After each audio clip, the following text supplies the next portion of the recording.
और वैसे भी अगर तुम भूल गए ना बोर्ड में, डिजो में मैंने तुम्हें क्या बताया, सारे कौन से इफेक्ट हैं, ये देखो क्रॉस। अब रियलाइजेशन में नहीं जाएगा, बस ये कैश अकाउंट से पे होगा, ठीक है।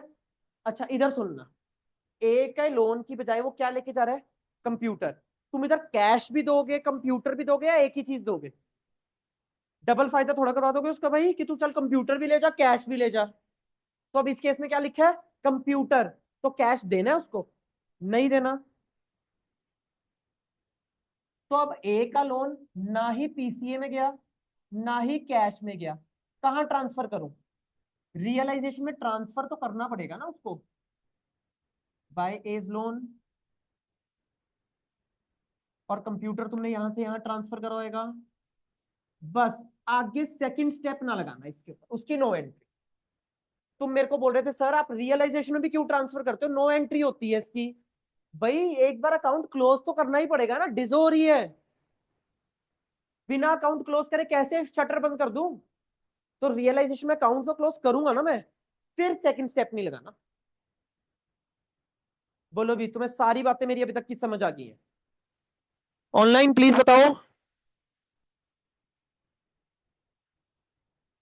जसकीरत मैंने करवा दी लोन वाली एडजस्टमेंट, बताओ ऑनलाइन जल्दी से प्लीज। ठीक है गुड, जसकीरत रह गया।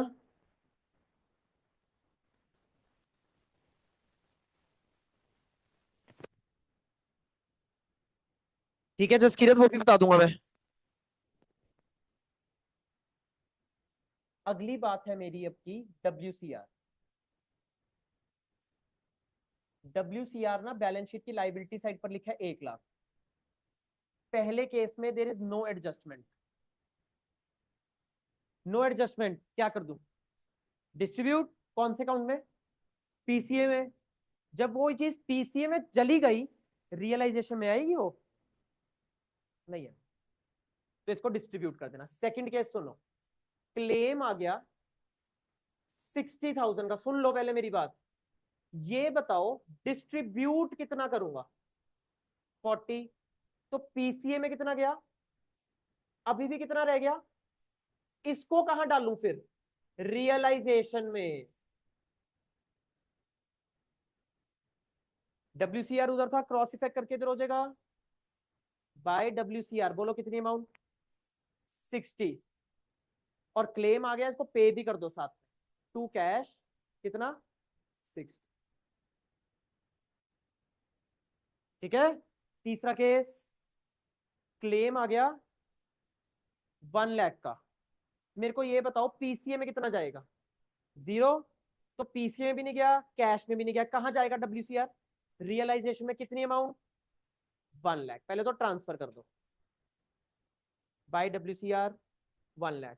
अब खुद क्या कर दूं इसको, पे, क्योंकि क्लेम आ गया था।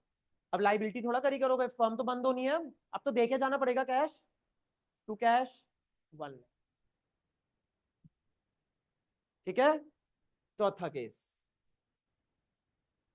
क्लेम आ गया 120 का, डिस्ट्रीब्यूट कितना करूं, तो पीसीए में तो जाएगा नहीं इसमें से कुछ भी, तो इस पूरे को कहां ट्रांसफर कर दो, रियलाइजेशन में, बाय डब्ल्यूसीआर कितनी अमाउंट, पे कितना कर दूं, 120, ऑटोमेटिकली 20,000 का लॉस बुक हो जाएगा जब करोगे, डन। लास्ट बात आज की, ये भी पूरा कंप्लीट नहीं होएगा, मैं मैक्सिमम कर दूंगा, जो रह जाएगा वो 2 जनवरी पे, रियलाइजेशन एक्सपेंसेस।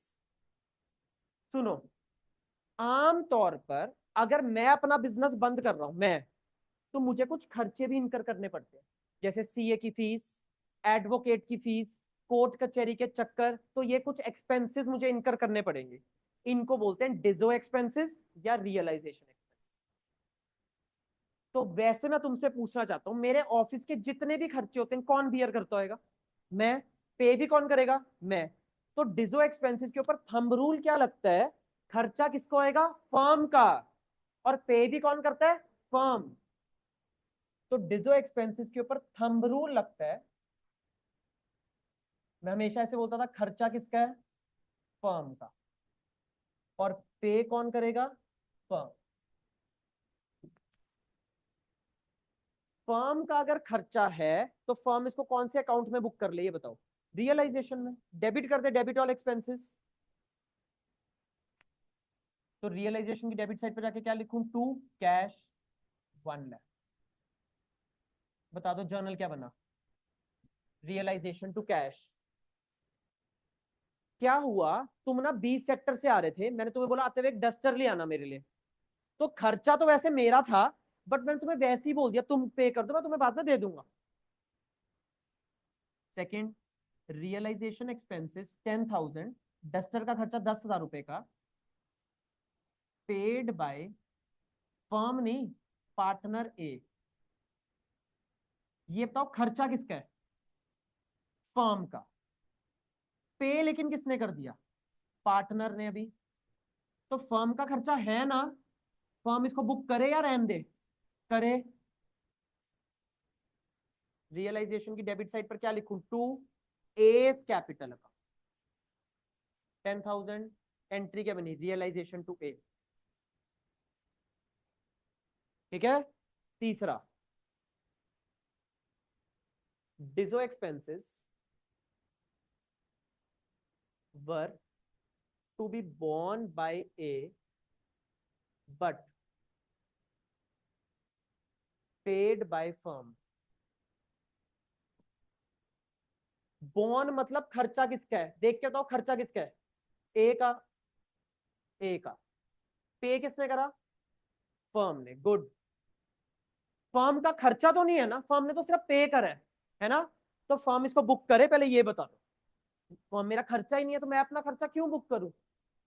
ठीक है। तो रियलाइजेशन में जाएगी एंट्री? नहीं जाएगी। पे किसने करा? फर्म ने। तो फर्म ने जब पे करवाएगा तो to cash credit what goes out, और फर्म ये पैसे किससे रिकवर कर ले? ए से। तो ए को अपना एसेट बना लो। उधर भी तो करा था सीज करंट अकाउंट, सी लेकिन नहीं आ रहा तो उसको एसेट बना लो। तो फर्म ए से रिकवर करेगी, अभी उसका लेकिन कैश चला गया बाहर। रियलाइजेशन में नहीं डालनी से एंट्री। बोलो। चलूं। लास्ट एंट्री, खर्चा भी बियर पार्टनर को करना था, पे भी पार्टनर ने कर दिया। तुम्हारा खर्चा तुमने ही पे करा, तो मैं तुमसे पूछता हूं कितना खर्चा करके आए हो? मुझे क्या लेना देना उस चीज से? तो फर्म इसकी क्या एंट्री पाएगी? No entry. बोलो। 90% मैंने तुम्हें पूरा रिवाइज करा दिया। लिखो जी काम फिर।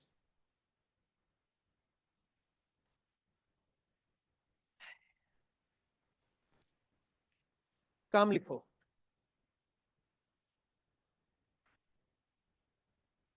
देखो भी, पहली बात तो हमने टेस्ट नहीं स्किप करना। 26 को इको का, 28 को अकाउंट्स का, एंड 30 को बिजनेस स्टडीज का।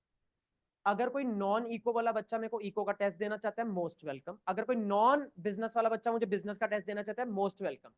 बट अगर कोई सब्जेक्ट वाला बच्चा टेस्ट अवॉइड करना चाहता है, वो मोस्ट वेलकम नहीं है। तो नॉन वाले लोग मुझे टेस्ट दे सकते हैं, बस इतना। एडिशन कर सकते हो, डिलीशन नहीं कर सकते हो। चलो जी, अगली चीज। अब देखो, मैंने अपनी छुट्टियां जो प्लान करी है ना, तुम्हारा सोच के करी है, ऑनेस्टली बता रहा हूँ। मैं अभी स्पीकर पर अपने भाई से बात करा दूंगा। वो बोल रहा था 21 दिसंबर को जाना है हमने। मैंने बोला नहीं, 25 दिसंबर। क्यों? 25 दिसंबर की मैंने वैसी छुट्टी करनी होती है क्रिसमस की। 31 और 1 की तो छुट्टी करनी थी मुझे। 3 छुट्टियां ये, बीच में एक सैटरडे संडे आ रहा है, तो 5 छुट्टियां। टोटल मैं तुम्हें 8 छुट्टियां दे रहा हूँ, जिसमें 3 छुट्टियों में टेस्ट है हमारा। तो छुट्टी नहीं हुई कोई, समझ रहे हो? तो प्लीज ये छुट्टी नहीं है कहीं तुम रजाई में घुस के और पढ़ने बैठ जाओ और ठंड में सो जाओ, जैसे कल काफी लोगों ने ऑनलाइन क्लास लगाई मेरी रजाई में। नहीं नहीं, मेरे से बात करना भी आप पर्सनली फिर। अब सुनो, 2 जनवरी के लिए पहले अपना होमवर्क लिख लो। अब 2 जनवरी 2025, जब बोर्ड्स के लिए रह जाएंगे सिर्फ 30 दिन। जब तुम्हें लग रहा था 30 दिन तो भी क्लास शुरू हुए हैं April 30 को। डेथ के एमसीक्यूज, डेथ के एमसीक्यूज, डिजो के एमसीक्यूज, डेथ के क्वेश्चंस, डिजो के क्वेश्चंस लिखे। अब डेथ और डिजो के, मैंने तुम्हें डेथ के कल बोला था 20-25 ही, वो तो सारे कर लेना अगर तुम्हें करने। डिजो के मैं तुम्हें मार्क करके ग्रुप पर आज भेज दूंगा कि डिजो के कौन से करने। तो 2 जनवरी के लिए तुम्हें पता चल गया। और टेस्ट की तैयारी बढ़िया वाली, मैंने सिलेबस ऑलमोस्ट आधा कर दिया, बट पेपर पूरा 80 नंबर का है। बहुत मेहनत से बनाया एक एक क्वेश्चन।